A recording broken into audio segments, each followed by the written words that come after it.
Como todas las semanas, comenzamos nuestro programa charlando con un protagonista de excepción, uno de los referentes en el periodismo de sucesos y de investigación en nuestro país, y también escritor, porque además acaba de publicar su segunda novela negra, Sé que estás viva.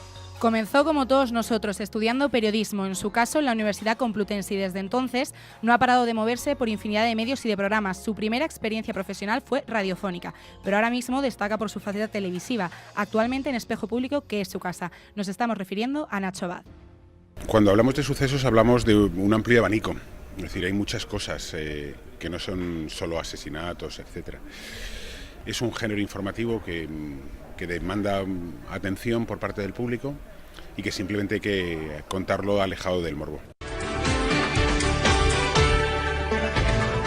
La policía, Susana, trabaja en estos momentos en la localización del número de teléfono del enemigo número 1, según definió la delegada del gobierno que ahora mismo hay en Madrid, el secuestrador, el pedrasta que está llevándose a niñas menores de edad. Si te parece, Nacho, vamos a ver algunas de las teorías que tú apuntabas. Hablabas de 3 líneas de investigación calientes. Actualmente hay 3 líneas abiertas y calientes, teorías hay muchas, desde el accidente hasta el asesinato o la huida voluntaria, pero vamos a ver estas teorías que apunta Ricardo Magas. Nacho Abad, es un verdadero placer tenerle con nosotros en Apaga y Vámonos. Muchísimas gracias por acompañarnos en nuestro 6º programa de la temporada. Un placer que me invitéis, Alfonso Elena. Antes hablábamos de su último libro, Sé que estás viva, con el que ha conseguido reforzar su perfil como escritor de novela negra, que es su otra pasión profesional. ¿Cómo se le ocurrió esta idea de escribir este libro?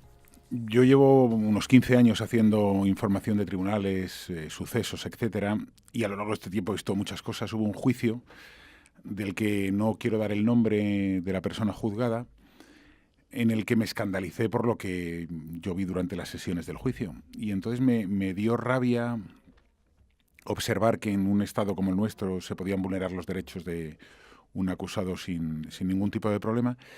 Y decidí que todo eso que no cabe dentro de los medios de comunicación, a veces por extensión, a veces por oportunidad, o por la presión de determinadas opiniones que son las correctas, aunque no correspondan con la verdad, pues quería convertirlo en una novela y contar una historia donde pudiese contar lo que no había espacio para contar en otros sitios. Novelado, y es una historia de misterio novelada que nace de un cabreo, básicamente. Ha tenido una gran acogida y suponemos que estará muy satisfecho.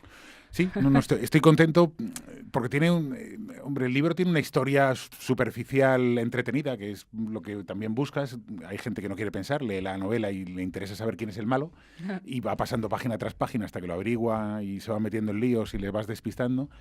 Y hay otra gente que se plantea algunos de los mensajes que se mandan en el libro. Por ejemplo, hay uno que es muy claro y es ¿hasta qué punto estás dispuesto a hacer para conocer la verdad? Es decir, ¿la verdad vale cualquier cosa, transgredir la ley por conocer lo que sucedió?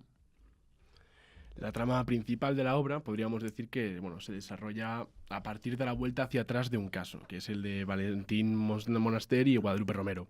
Con ella, el inspector Germán Carrasco, con la vuelta atrás al caso, se da cuenta de que las cosas no son como parecían y descubre que la verdad es totalmente diferente a la que parecía por aquel entonces.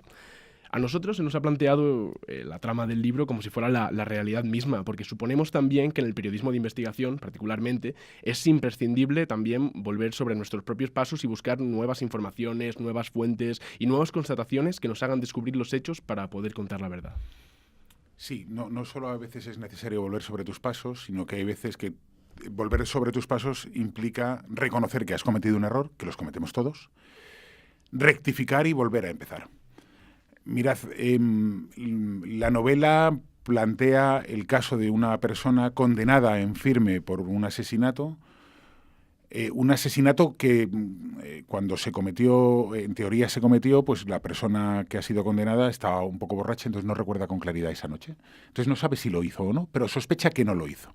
Y sospecha que no lo hizo porque recibe una carta en la cárcel. Y hay un policía que tiene que demostrar que esa verdad universal, judicial, que es una condena por asesinato, que hay una mujer muerta y que este es el malo, tiene que empezar a deshacer todo el camino que han hecho sus compañeros policías para intentar encontrar a la mujer. Es decir, que si la mujer está viva, el hombre no es culpable. Claro, eso es un reto brutal, pero es que en España, por poner ejemplos, han ocurrido cosas así. Recuerdo un hombre que estuvo condenado 12 años en una cárcel por violación en Barcelona que murió dentro de la cárcel y que era inocente y se demostró una vez muerto. Pues casos, desgraciadamente, que se corresponden con la realidad y que son muy semejantes a los del libro. Y en la novela además se habla también del poder mediático de la prensa, de cómo los medios de comunicación son capaces de intoxicar al jurado en un caso conocido, de cómo son capaces de arruinar la vida a alguien a través de la opinión pública, tal y como sucedió con los personajes como el inspector Carrasco o con Valentín Monaster. En la vida real, ¿hasta dónde puede el periodismo llegar a afectar en una investigación policial? Yo creo que esto merece una reflexión severa por parte de los periodistas. Por parte de los periodistas y de la opinión pública. Yo creo que la labor del periodista está ayudar a generar un espíritu crítico dentro de la población y no a emborregarla. Creo que hay pensamientos que son sencillos, creo que hay veces que utilizamos el periodismo como de consumo rápido, lo cojo, lo tiro, cojo esta idea y ya me la quedo y no me la cuestiono. El periodismo es mucho más que todo eso. Yo hay veces que siento determinado grado de decepción y me obligo a trabajar más cada día para no caer en eso, es decir, para no prejuzgar, para leer un sumario hasta sus últimas consecuencias, aunque me lleve a la conclusión diferente a la que ha llevado a la justicia. Creo que es obligación de los periodistas informarse al 100% para poder informar a la sociedad, y creo que el periodismo actualmente genera un nivel de presión inasumible en los jurados populares. Creo que todos los jurados populares de casos famosos están intoxicados. Todo jurado que llega a sentarse a un juicio de asesinato está intoxicado. Creo que los jurados populares son una figura que hay que eliminar, erradicar inmediatamente de nuestro sistema penal porque no se hace verdadera justicia. Hay un personaje concreto en la novela, que es la periodista Loyola Cardenal, que cuando aparece el inspector Carrasco la define ante todo como una buena persona. Es casi la máxima de Kapuscinski, de que los cínicos no sirven para este oficio, pero refiriéndonos también especialmente al periodismo de sucesos, ¿no hay que tener para llevarlo a cabo una ética y una integridad especial a la hora de contar la información? Por la clase de temas que se tratan en él, claro. Sin duda la respuesta es sí. Creo que hay que ser buena persona para ser buen periodista, como decía el autor al que has citado, pero el problema de informar correctamente a veces no es solo ser buena persona. Hay veces que ese morbo lo traspasamos sin querer, sin darnos cuenta, porque estamos habituados a informar sobre estos asuntos. Yo os pongo un ejemplo. Imaginaos un médico que está todos los días salvando a vida o muerte a pacientes. O se le mueren, o los salva, o se le mueren, o los salva. El primer día, cuando llegue ahí, dirá, coño, tengo que salvar a este hombre, y el segundo, y el tercero, y el quinto, y a lo mejor durante años. Pero llegará un momento en que el nivel de afectividad o de tensión, o no sabría definir lo que le une a ese momento, lo vas normalizando. Es algo que vas normalizando, como un forense que se enfrenta a su primer cadáver y le da repelús en el primer momento, pero ya cuando lleva 500 cadáveres... El problema a veces que tenemos los periodistas de sucesos, y en esto yo también me flagelo, es que como estamos constantemente en contacto con el dolor humano, lo más bajo del ser humano, hay veces que tenemos que volver a tomar distancia para volver a sentir. Porque sientes, pero no sientes igual que la primera vez. No es lo mismo. No es lo mismo. Igual que un policía que investiga un asesinato, no es lo mismo tu primer asesinato que cuando llevas 200 asesinatos investigados. Y ahí yo también me flagelo, porque yo creo que hay veces que peco de no tener esa cercanía a veces sentimental con determinados casos. La verdad que nos encantaría estar horas hablando sobre Sé que estás viva, que recordamos que es una novela publicada por La Esfera de Libros, pero queremos adentrarnos un poquito más también en su faceta periodística. Vamos. Que nos sorprende mucho que con 18 años recién llegado a la universidad decidiera hacerse con una cámara y ponerse a cubrir la guerra de Yugoslavia. Nosotros, que es que nos da pánico coger un teléfono y concertar una entrevista, nos sorprende un montón cómo toma una decisión así. Mira, yo tengo una ventaja y una desventaja brutal. Yo soy una persona muy impetuosa. Eso tiene cosas muy buenas en el periodismo y las tiene malas. A veces meto la pata cuando soy tan impetuoso.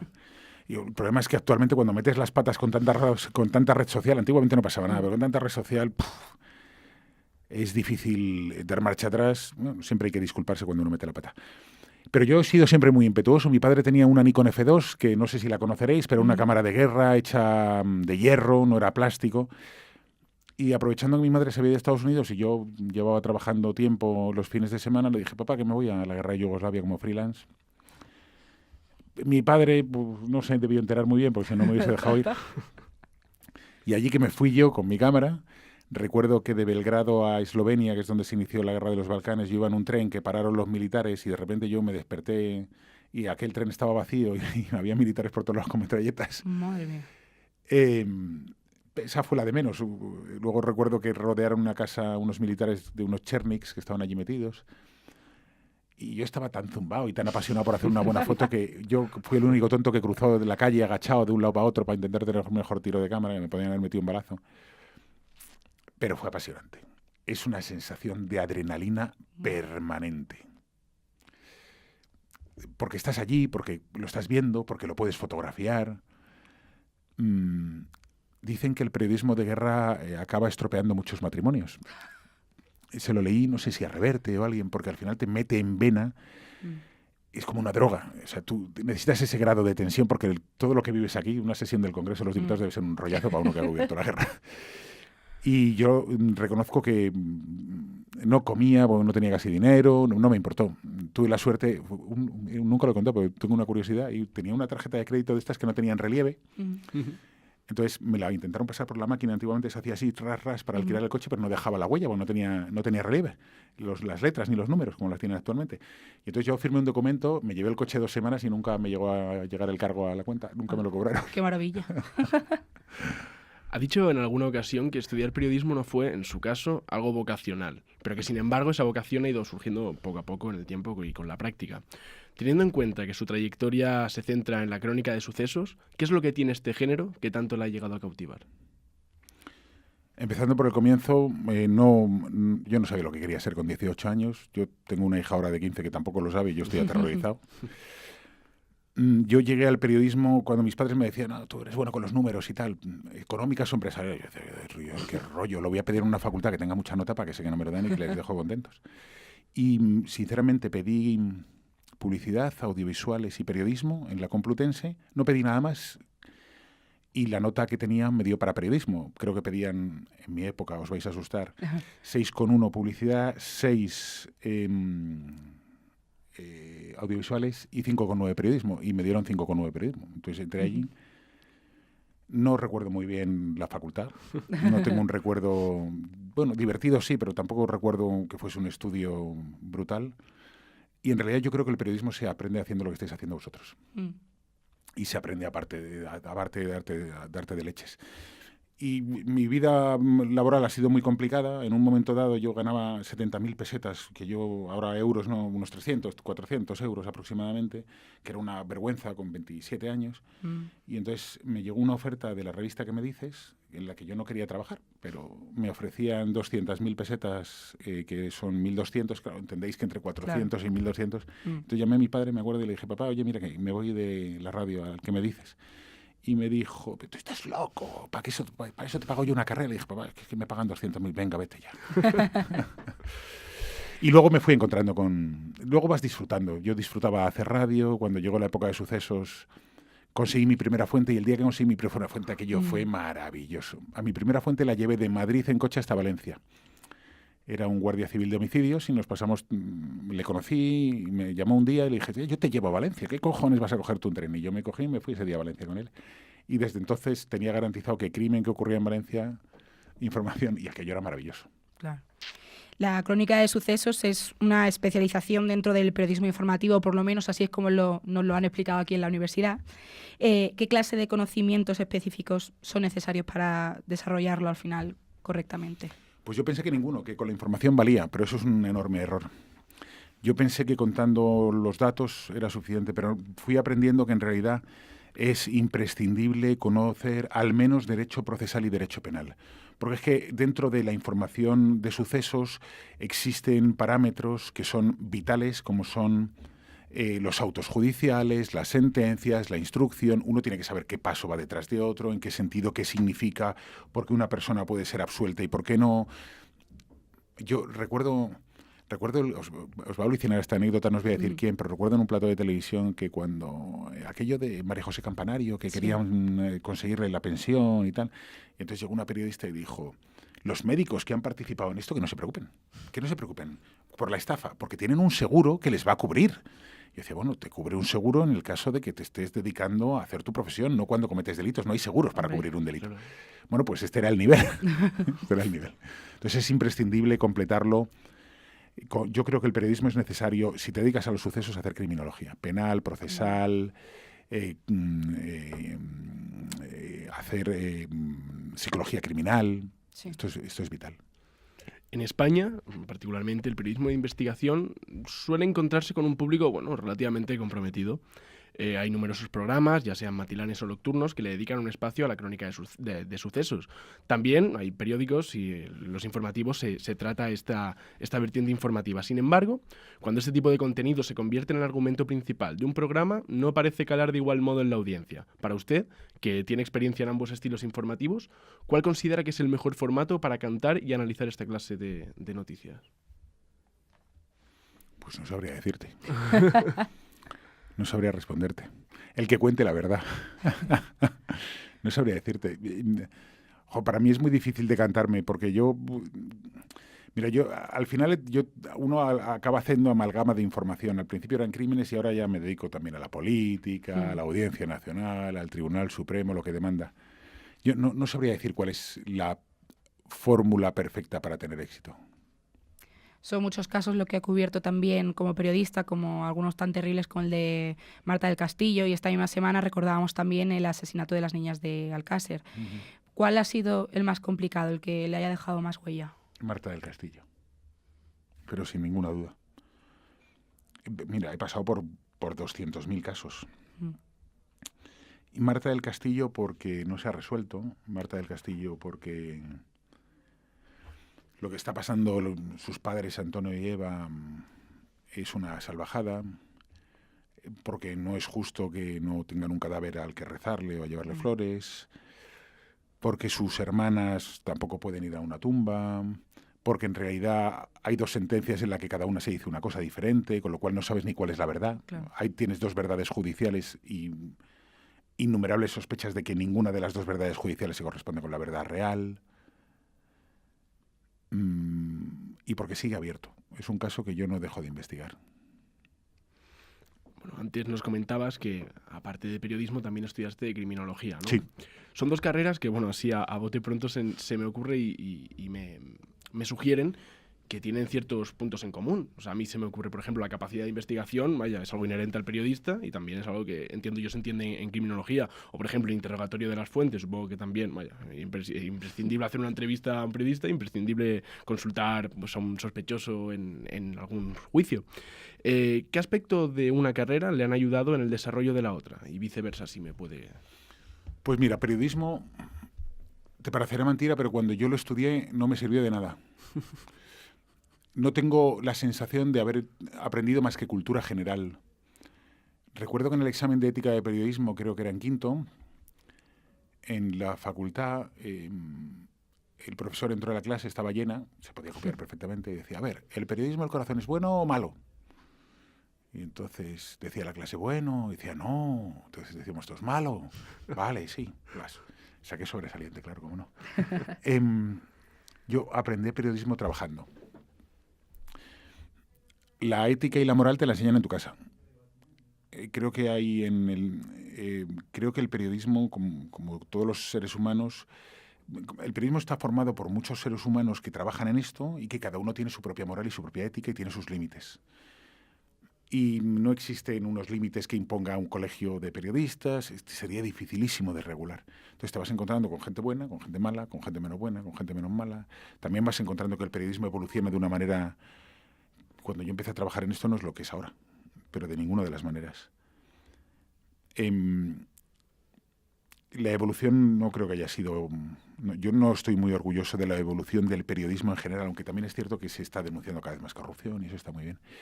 Pero a mí, por ejemplo, en el periodismo no aprendí trabajando, en criminología sí aprendí. Sí aprendí psicología criminal y sobre todo mucho derecho. Mucho derecho porque a veces uno se convierte en un poco justiciero y dices, coño, es que no se puede ser un justiciero, un periodista justiciero, ni se pueden seguir las teorías de la opinión pública. Mira, recuerdo, para que lo visualicéis, recuerdo un caso en el que había un tío al que tenían que llevar a Italia, extraditado, por unos delitos. El tío decía que no había cometido los delitos y no los había cometido. Porque ahí le había vendido su DNI, entonces al vender su DNI otro lo había suplantado, pero no era él. Pero claro, la Audiencia Nacional no entra en la profundidad de los hechos, solo entra en la identidad. Ya tiene que ser el tribunal que juzgue quien determine si sí o no. Entonces se produjo un escándalo en España porque la opinión pública no podía entender que si un tío era inocente lo extraditásemos. Pero claro, es que el derecho establece que la Audiencia Nacional solo puede entrar en la identidad, no en el fondo de los hechos. Entonces se criticó enormemente a la Audiencia Nacional por eso, sin explicar que en realidad la justicia lo delimitaba. Yo creo que eso es importante saberlo para explicárselo a la sociedad.